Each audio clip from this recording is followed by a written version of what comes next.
स्मृति जी, आप बिहार ट्रैवल कर रहे हैं, लगातार वोट मांग रहे हैं, क्या उम्मीदें हैं इस बार? उम्मीद कि पुनः सेवा का मौका एनडीए की सरकार को मिलेगा।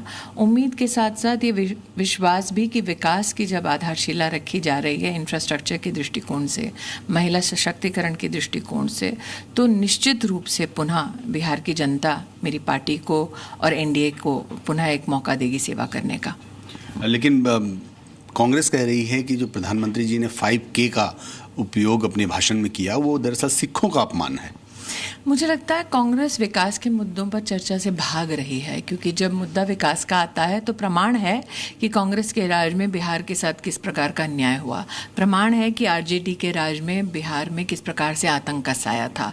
चूंकि वो विकास के मुद्दों पर अपराधी तत्वों के आधार पर बिहार के आरजेडी, उनके जो सहयोगी दल हैं, वो किस प्रकार से गतिविधियां कर रहे थे, इस पर चर्चा नहीं चाहते, इसलिए हर दिन कोई ना कोई कटाक्ष प्रधानमंत्री पर करते हैं। राहुल गांधी मछुआरों के बीच में गए, मछली पकड़ते दिखाई पड़े, तालाब में स्विमिंग करते दिखाई पड़े, और उनका कहना था कि मछुआरों की स्थिति बहुत खराब है, सरकार बीजेपी की। वर्षों से उनकी सरकार थी केंद्र में, मछुआरों की अगर इतनी चिंता थी तब उन्होंने मत्स्य संपादन की दृष्टिकोण से एक अलग विभाग क्यों नहीं बनाया? क्यों मत्स्य पालन के लिए लोगों को देश भर में समर्थन या आर्थिक सहायता नहीं दी? तो चुनाव को एक फोटो अपॉर्चुनिटी बनाने की बजाय अगर वाकई में लोकतंत्र में उनका विश्वास है तो क्यों ना जब उनके पास सत्ता थी या अब जब उनके पास सत्ता नहीं है तो सकारात्मक राजनीति की जाए। मैम, अंतिम सवाल है, मैं प्रशांत किशोर का फैक्टर मानती हूँ, क्योंकि प्रशांत किशोर बार बार यही कह रहे हैं कि जो रिजल्ट भी आए लेकिन एनडीए की सरकार नहीं बन रही है यहाँ पे।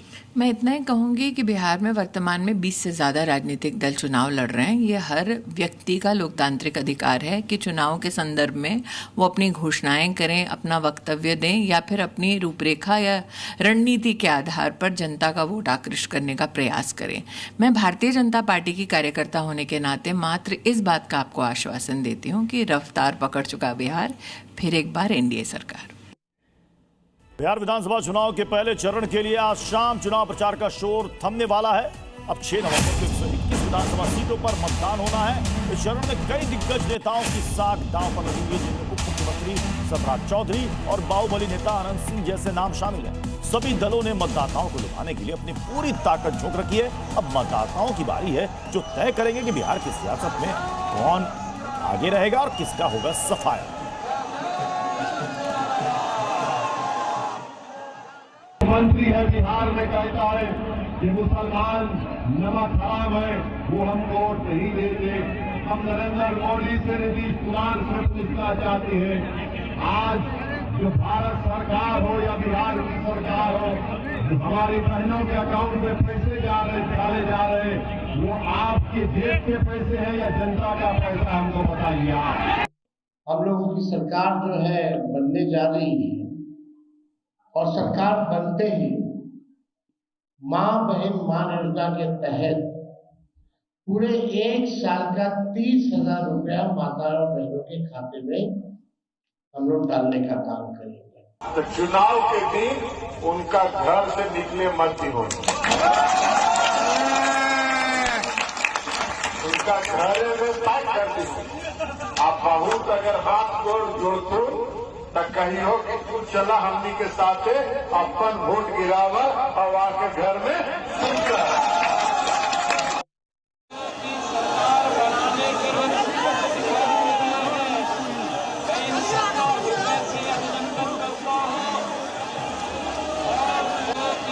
इस वक्त आपको तस्वीरें हम दिखा रहे हैं दरभंगा से, जहां पर उत्तर प्रदेश के मुख्यमंत्री योगी आदित्यनाथ पहुंचे हैं और दरभंगा में उनका रोड शो, जिसकी ये तस्वीरें